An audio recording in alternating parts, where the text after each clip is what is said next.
Il devient quoi Alberto Del Rio?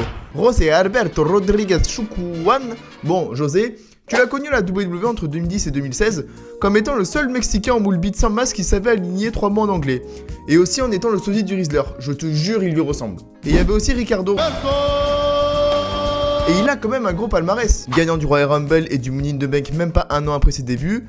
Champion du monde à 4 reprises, fallait bien rentabiliser le push. 2 fois champion US. Butcher de son Inzaguri une fois sur 2, c'était vraiment pile ou face à chaque fois et c'était souvent face. Et licencié après s'être battu avec un manager en 2014.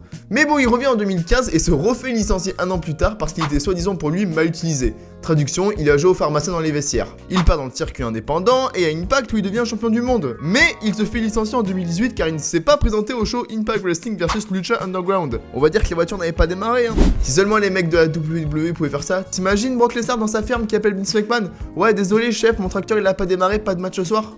Eh ben dis donc Alberto ça a pas l'air d'être un mec bien hein. J'espère qu'il a pas des problèmes de justice hein. Sinon, il s'est éloigné des rings au fil des années, mais il est passé par Béziers. Parce que quand t'as combattu Cena et Punk, ton objectif ultime après, c'est les arènes de Béziers. Et il a évidemment perdu contre Tom Laroufa, et ça, c'est bel esprit. Conclusion, ne commence jamais ta carrière en voiture de luxe, tu pourrais finir en stop. Gracias José.